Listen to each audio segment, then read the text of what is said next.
भगवान परशुराम कथा। भगवान परशुराम भगवान विष्णु के 10 अवतारों में से एक हैं, जो वामन अवतार के बाद तथा श्री राम अवतार से पूर्व जन्म लिए थे। मान्यता है कि वे आज भी जीवित हैं और कलयुग के अंत तक वे जीवित रहेंगे। भगवान परशुराम के बचपन का नाम राम था, लेकिन उन्होंने घोर तपस्या की भगवान शिव की। इसके पश्चात भगवान शिव ने खुश होकर उन्हें वरदान के रूप में परशु नाम का अस्त्र दिया, जिसके कारण इनका नाम परशुराम पड़ गया। इससे पहले कि भगवान परशुराम के बारे में कुछ रोचक तथ्य को जाने, इस वीडियो को लाइक और सब्सक्राइब करें। आपका लाइक वीडियो को दूसरों तक पहुंचने में मदद करेगा। पहली बात, भगवान विष्णु का कोई भी ऐसा अवतार नहीं रहा जिसके जीवित रहते हुए उन्होंने कोई दूसरा अवतार लिया हो।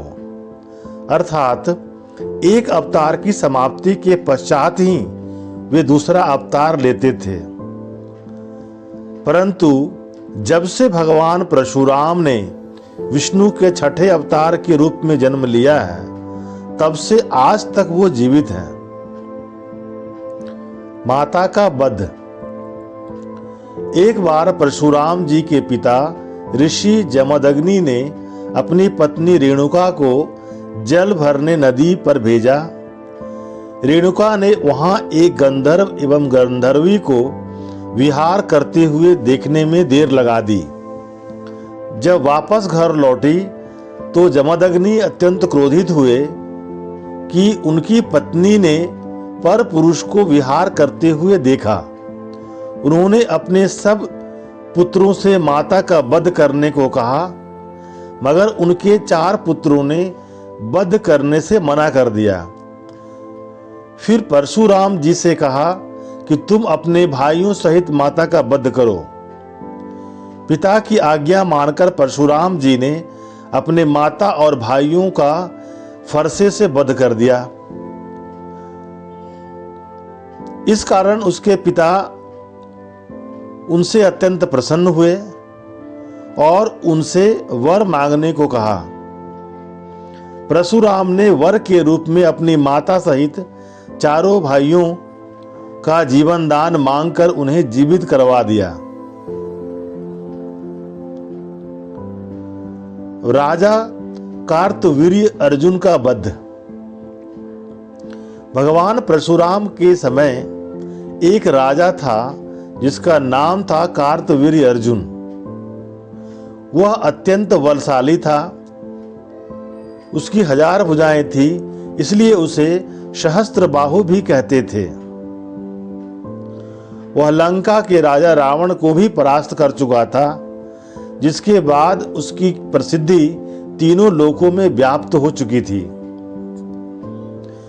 एक बार जब परशुराम अपने आश्रम से बाहर गए हुए थे, तब कार्तवीर्य अर्जुन ने उनके पिता के आश्रम पर हमला करके उनकी मुख्य गाय कामधेनु को अपने साथ ले गया।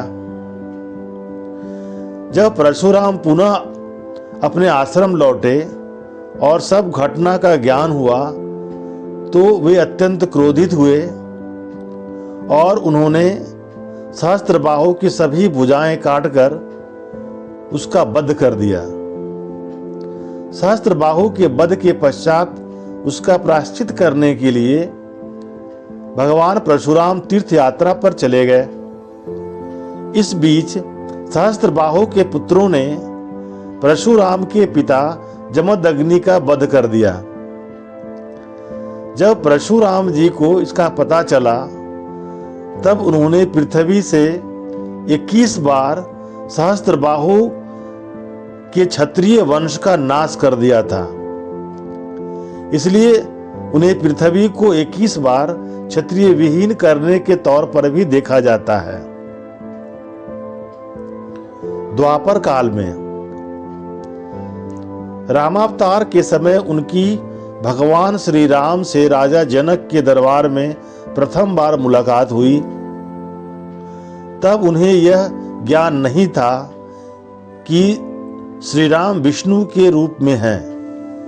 इसलिए वे उन पर शिव धनुष तोड़ने के लिए क्रोध करने लगे। भरी सभा में भगवान परशुराम और श्री राम के छोटे भाई लक्ष्मण के बीच तीखा संवाद हुआ। इसके बाद श्री राम ने परशुराम को अपने विष्णु अवतार के रूप में दर्शन दिए।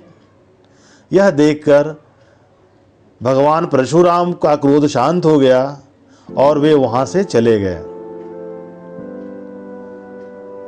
द्वापर काल में योगदान। भगवान श्री कृष्ण के समय में भी उन्होंने महत्वपूर्ण योगदान दिया था। महाभारत का युद्ध लड़ने वाले 3 महान योद्धा उनके शिष्य थे। उन्होंने भीष्म पितामह, गुरु द्रोणाचार्य तथा दानवीर कर्ण को अस्त्र शस्त्र की शिक्षा दी थी। बाद में इन तीनों ने महाभारत के युद्ध में कौरवों की ओर से महत्वपूर्ण भूमिका निभाई थी। एक बार तो उन्हें अपने शिष्य भीष्म से ही युद्ध करना पड़ा। युद्ध बहुत ही भयंकर था, परंतु युद्ध का कुछ भी परिणाम नहीं निकला, क्योंकि परशुराम स्वयं भगवान थे और भीष्म को इच्छा मृत्यु का वरदान प्राप्त था। इसलिए कई दिनों तक युद्ध चलने के पश्चात स्वयं भगवान महादेव को इस युद्ध को रुकवाना पड़ा। महाभारत के एक और मुख्य पात्र कर्ण ने परशुराम से झूठ बोलकर शिक्षा ग्रहण की थी। उसने स्वयं को ब्राह्मण बताकर शिक्षा ग्रहण की थी, जो कि असत्य था। जब भगवान परशुराम को इसका ज्ञान हुआ तब उन्होंने कर्ण को श्राप दिया था कि जब उसे अपनी विद्या की सबसे ज्यादा आवश्यकता होगी उसी समय वह उसे भूल जाएगा। इसी श्राप के कारण महाभारत के भीषण युद्ध में कर्ण का वध धनुर्धर अर्जुन के हाथों हुआ। कहा जाता है कि भगवान परशुराम कलयुग के अंत में भगवान विष्णु के अंतिम अवतार कल्कि को अस्त्र शस्त्र का शिक्षा देंगे। इस दायित्व को निभाने के पश्चात इस धरती से उनका उद्देश्य समाप्त हो जाएगा तथा वे पुनः श्री हरि में विलीन हो जाएंगे। इति श्री।